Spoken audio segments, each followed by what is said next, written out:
Nós estamos de volta e agora eu vou conversar com Matheus Pereira. O Matheus ele é o CEO e analista de mercado da Pátria Agronegócios e nós vamos falar do que está acontecendo agora da chuva.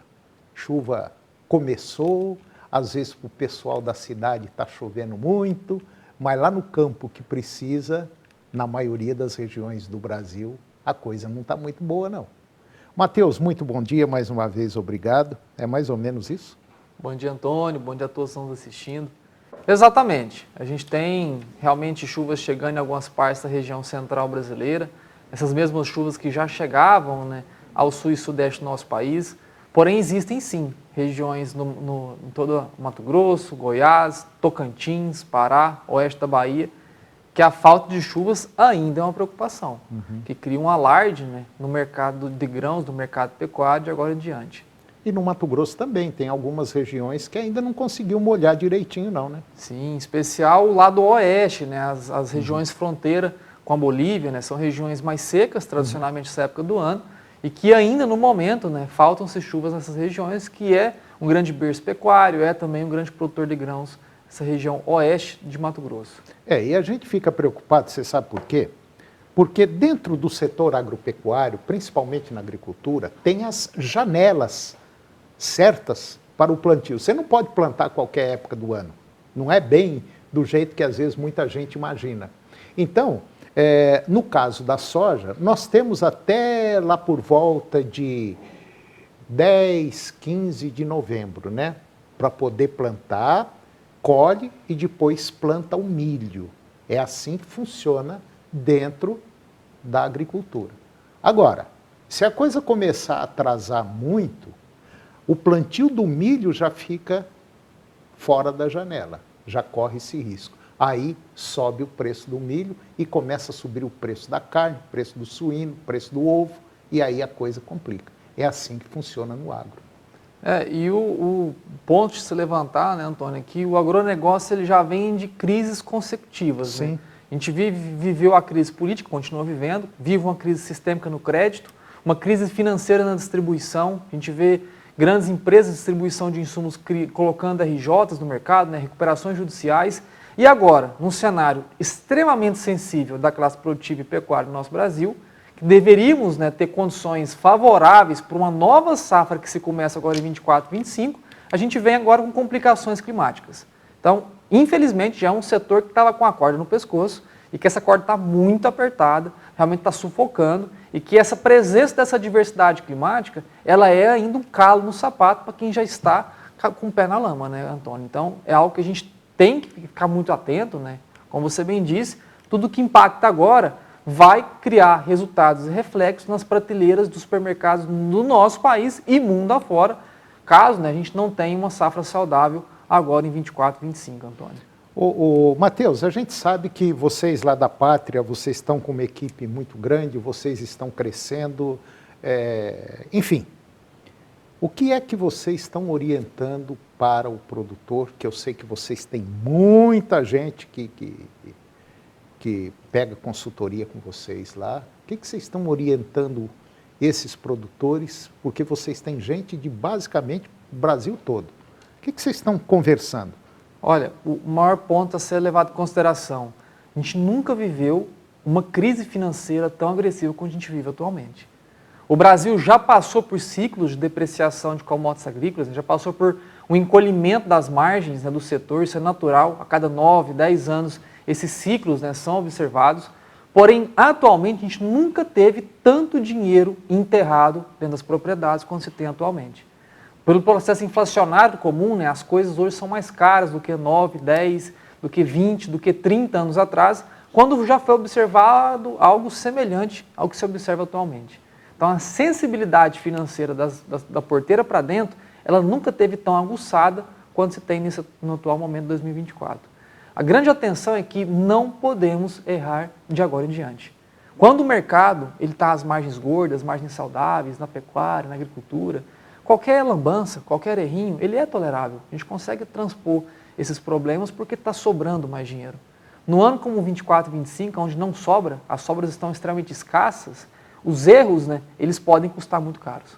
custar a falência de alguns setores, custar realmente a mais ainda sensibilidade financeira em toda a agropecuária do nosso país.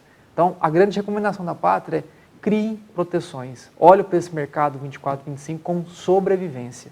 Essa que é a nossa principal mensagem, né, aos nossos clientes na Pátria que estão aí em toda a América do Sul, Antônio. E se você tiver dúvida, não plante. Se você tiver dúvida, é muito arriscado. Primeiro, não colher. Segundo, ter uma dívida. E terceiro, obviamente, ter prejuízo. Então, a dúvida hoje é um negócio muito sério. Aquele negócio, eu sou produtor, eu não sei ver a terra nua, eu tenho que plantar. Eu tenho que plantar, eu tenho que plantar. O Matheus acabou de falar, em situações quando a coisa estava legal financeiramente, tudo bem, aceitava desaforo. Agora não. Agora uma saca, 2 sacas a mais ou a menos faz muita diferença, né, Matheus? Exatamente. E essa realidade ela já é observada em campo hoje. Sim. A gente já vê produtores que não conseguem, né, exercer a atividade agora em 24/25, faltando dinheiro, faltando insumo, faltando semente, faltando fertilizantes, não conseguem crédito ao mercado e que estão, infelizmente, deixando a atividade, né, como casos espalhados por todo o nosso país. São famílias ali quase centenárias na agropecuária que, infelizmente, em 24/25 não conseguem andar para frente, não conseguem evoluir na atividade agrícola, infelizmente. Só para você ter uma noção, saiu ontem a renegociação de dívida do agro, agora da safra passada, 90 bilhões de reais. É muita grana. Então, nós precisamos de ter aí muita cautela. Eu tenho quase absoluta certeza que daqui mais uma semana, 2, a hora que as chuvas começar a dar uma estabilizada, talvez mais uns 10 dias, eu acho que nós vamos ter surpresa nesse plantio. Eu tenho quase certeza absoluta. Agora, eu tenho medo também da geopolítica que está acontecendo lá no Oriente Médio, que está acontecendo na Rússia, a Coreia do Norte está aí, o Irã, enfim. Isso é muito preocupante também, né, Matheus? Sim, preocupa em especial por conta da importação de insumos, né? É verdade. Essas regiões, elas são importantes fornecedoras de insumos ao Brasil, em especial fertilizantes, petróleo. São regiões que, quando, né, entrado em conflitos, né, encarece o frete, encarece a gasolina, encarece todos os combustíveis, encarece o nosso fertilizante usado dentro das propriedades, não só em atividades como soja e milho, mas também hortaliças ou grãos, né, de mais comum acesso, como arroz e feijão. Então, todos esses conflitos, né, geopolíticos do mundo afora e internamente na nossa política, realmente é algo que preocupa, né, nessa saúde financeira do setor, Antônio. Porque a nossa política também está prejudicando o setor, viu? Está prejudicando e prejudicando muito. Está se tomando muitas decisões, na minha visão, muitas delas equivocadas e que vão só complicar o meio de campo lá na frente, né, Matheus? Então, tudo isso a gente tem que levar em consideração. Não é só o agro. O agro depende de muita coisa, inclusive de uma política direcionada para esse nosso setor que não tem. Exatamente, Antônio. Só um fato curioso. Os 2 maiores produtores de grãos totais no planeta, Estados Unidos e China, que produzem no total de grãos soja e milho, né? No caso, os Estados Unidos produzem quase 500 milhões de toneladas totais produzidas de soja e milho, e o caso da China, né, que produz mais de 400 milhões de toneladas totais produzidas dentro do próprio país, soja e milho, são 2 países que têm 100% da cadeia subsidiada pelo governo federal. Então, são países concorrentes ao Brasil que não jogam o mesmo jogo que nós jogamos.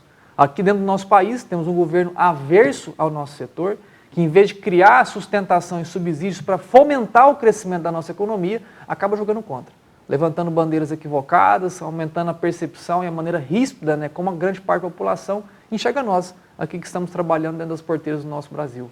Então, é um mercado livre, porém com competidores que não jogam o mesmo jogo que jogamos. Infelizmente, quer dizer, a gente está no mesmo jogo, mas as regras são diferentes. Então, fica muito difícil da gente tocar as coisas. E, às vezes, a gente do agro é taxado aí, vocês são ricos, vocês são muito enjoados, vocês falam demais. Só que nós estamos vivendo uma realidade que, se o nosso agro parar, quebra o Brasil, viu? É isso, né? Exatamente, meu amigo, exatamente. Felizmente. Se você tiver alguma dúvida em relação à soja, boi e milho, procura o pessoal da Pátria Agronegócios, que eu tenho certeza absoluta, vão sentar, vão traçar uma linha de ação aí para a sua propriedade, para o seu negócio. Pessoal muito capaz. Matheus, mais uma vez, muito obrigado e, se Deus quiser, até a próxima semana. Até a próxima, amigo. Tchau, tchau. E o programa de hoje chegou ao fim. E eu termino o nosso programa com a seguinte frase: não tema crescer lentamente, tenha medo apenas de ficar parado. Muito obrigado pela sua companhia, que Deus nos abençoe e até o próximo programa.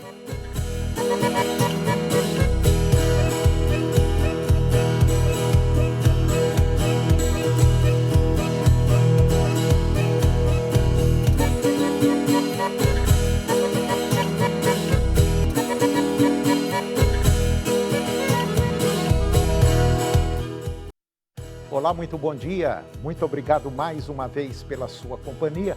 Está começando mais um programa Agronegócio e eu desejo a você um dia de muita paz, muita saúde. E no programa de hoje nós vamos falar da falta de água. A natureza vem dando sinais que o homem ainda não percebeu. E se percebeu, faz de conta que não viu, mas a realidade está presente. Vamos falar também da produção do mercado de carne bovina, que promete subir de preço para o consumidor final. Eu vou comentar da geopolítica dos principais países do Oriente Médio e também da Ásia. Vamos comentar do PIB, Produto Interno Bruto do Agro, que está preocupante, tem apresentado sinais de resultados negativos e isso não é bom para o Brasil. E eu vou conversar com Matheus Pereira, analista da Pátria Agronegócios, e nós vamos comentar sobre o período chuvoso na região central do Brasil e as consequências ao mercado da soja e do milho. E vamos falar também da produção agrícola brasileira, que tem em 100 municípios um montante financeiro produzido de 260 bilhões de reais e também do complexo soja brasileiro. O programa Agronegócio já está no ar.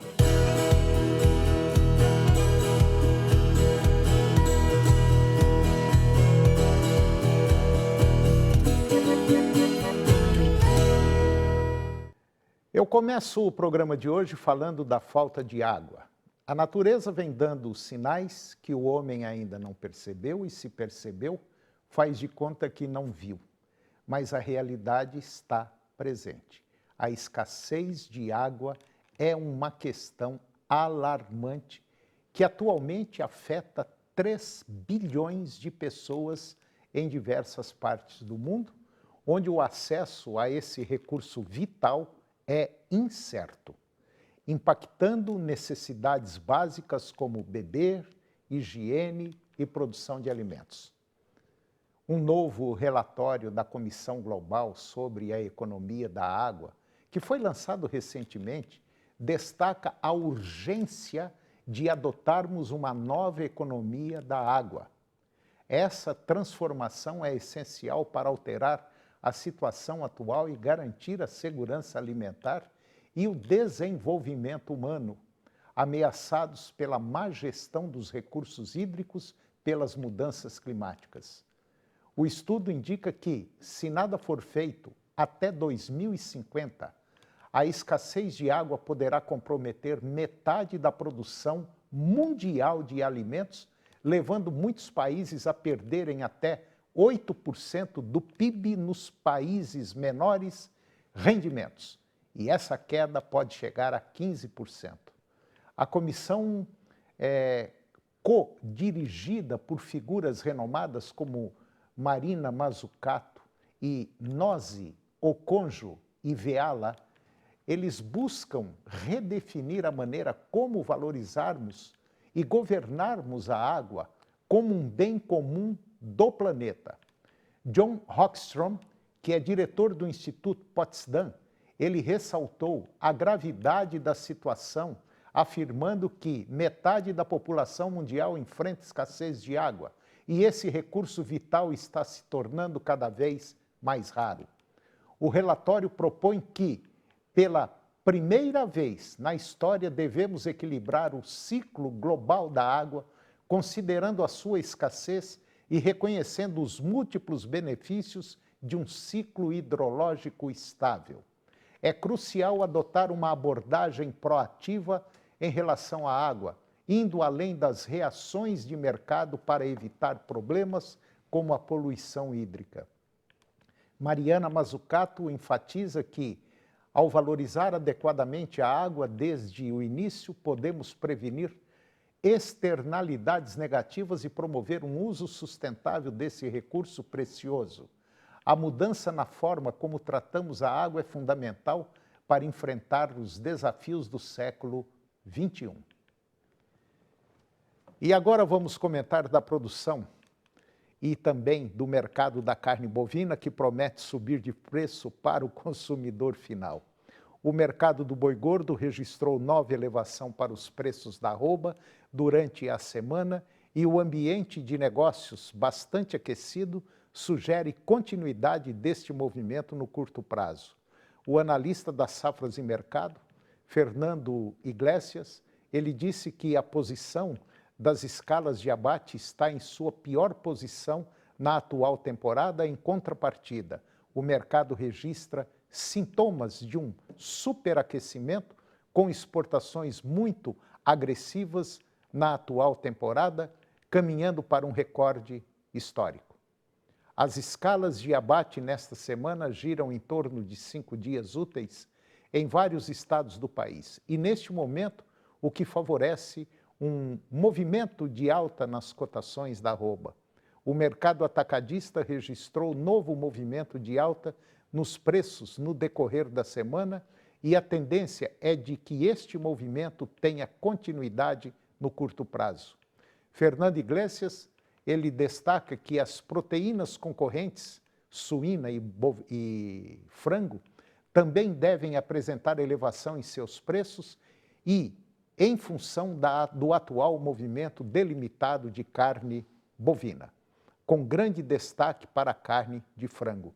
As exportações de carne bovina fresca, congelada ou refrigerada no Brasil renderam 467 milhões de dólares. Isso em outubro, em apenas 9 dias úteis, com média diária de 51 milhões e 900 mil dólares. A quantidade total exportada pelo país chegou a 101.600 toneladas, com média diária de 11.200 toneladas. O preço médio da tonelada ficou em 4.600 dólares. Em relação a outubro do ano passado, houve uma alta de 27,5% no valor médio diário da exportação, um ganho de 27% na quantidade média diária exportada e avanço de 0,1% no preço médio. Os dados foram divulgados pela Secretaria de Comércio Exterior. E agora vamos comentar da geopolítica dos principais países lá no Oriente Médio e também da Ásia. O Banco do Povo da China, ele anunciou agora um corte de 0,25% em suas principais taxas de juros em meio às medidas de estímulo econômico. Com isso, a taxa de juros de referência para empréstimos de 1 ano foi reduzida de 3,35 para 3,10, enquanto a de 5 anos passou de 3,85 para 3,60. Vale lembrar que as medidas não estão agradando os investidores. Na semana passada, por exemplo, as expectativas de estímulo fiscal na China foram frustradas depois que o Ministério das Finanças não expandiu as medidas para além do apoio de crédito já existente às incorporadoras imobiliárias, derrubando o minério de ferro para o seu menor nível em mais de 2 semanas. Além disso, o governo também prometeu aumentar significativamente o seu endividamento para reanimar a economia, além de oferecer subsídios às pessoas com baixos rendimentos. Apoiar o mercado imobiliário e reabastecer o capital dos bancos estatais. O problema é que a segunda maior economia do mundo não deu muitos detalhes sobre o seu plano, deixando os investidores em dúvidas sobre o tamanho geral do pacote de estímulos. Os investidores também estão de olho na tensão do Oriente Médio. Israel atacou agora, no último domingo, contra uma infraestrutura financeira do Hezbollah, após a casa de férias do primeiro-ministro Benjamin Netanyahu ter sido alvo de uma ação com drone no dia anterior. O receio do mercado é de que a escalada do conflito leve ao fechamento do Estreito de Hormuz e causando uma interrupção na oferta de petróleo. A situação do Oriente Médio é muito preocupante para o resto do mundo, que poderá enfrentar uma desestabilização econômica e também de energia, que é o petróleo, caso o conflito aumente de intensidade, isto é, com a entrada de outros países no conflito. Agora vamos falar da produção agrícola brasileira, que tem em 100 municípios um montante financeiro produzido de 260 bilhões de reais. A produção agrícola do ano passado alcançou um valor total de 814 bilhões e 500 milhões de reais, sendo que os 100 municípios mais produtivos do Brasil contribuíram com 31,9% desse montante, totalizando 260 bilhões de reais. Os 100 municípios mais ricos em valor de produção ocupam uma área de 33 milhões e 100 mil hectares, representando 34,5% de uma área total de 95,8 milhões de hectares aqui no Brasil. E de acordo com o mapeamento realizado pelo Ministério da Agricultura por meio da Secretaria de Política Agrícola, mapeou os 100 municípios mais ricos do Brasil no agronegócio e integra uma lista municípios localizados em 14 estados brasileiros: Bahia, Distrito Federal, Goiás, Maranhão, Mato Grosso do Sul, Minas Gerais, Pará, Paraná, Pernambuco, Piauí, Rio Grande do Sul, São Paulo e Tocantins. A região centro-oeste se destacou com o estado do Mato Grosso à frente, abrigando 36 dos municípios mais produtivos do país. Sorriso ocupou a primeira posição com uma produção de 8 bilhões e 300 milhões de reais, seguido por São Desidério, lá na Bahia, com 7 bilhões e 800 milhões de reais. Entre os produtos, a soja permanece no topo, representando 348,6 bilhões de reais, ou seja, 42,8% do valor total da produção agrícola. O milho também apresentou resultados com 101,8 bilhões de reais, seguido por cana-de-açúcar, com 101,9 bi, e culturas como o algodão, café, laranja também tiveram grande importância, demonstrando a diversidade da produção agrícola brasileira. Ainda, segundo dados do levantamento, a participação dos 5 principais municípios produtores em culturas específicos é notável. Sapezal, Mato Grosso, São Desidério, Bahia, respondem por mais de 30% da produção de algodão. Já na produção de arroz, o Rio Grande do Sul lidera com o município de Santa Vitória do Palmar, respondendo por 5,6% da produção nacional de arroz. E agora você vai ficar por dentro do complexo soja brasileiro. A atualização mensal para o complexo brasileiro da soja, ele foi divulgado pela Associação Brasileira de Óleos Vegetais, que é a ABIOV, e a produção de soja em grão permanece inalterada, com expectativa de fechar o ciclo em 153 milhões de toneladas e um esmagamento de 54,5 milhões de toneladas. A produção do farelo de soja permanece estimada em 41,7 milhões de toneladas e óleo de soja em 11 milhões de toneladas. De acordo com a ABIOV, O processamento do mês de agosto ele foi de 4,4 milhões de toneladas, uma queda de 1,6% em relação a julho de 2024 e queda de 2,1% no comparativo com agosto de 2023.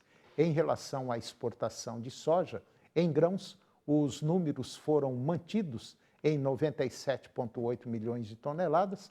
Para o farelo de soja, houve um pequeno incremento de 100 mil toneladas, crescendo de 22 milhões de toneladas do levantamento anterior para 22 milhões e 100 mil toneladas. As receitas com as exportações dos produtos do complexo soja estão estimadas em 54 bilhões de dólares agora neste ano.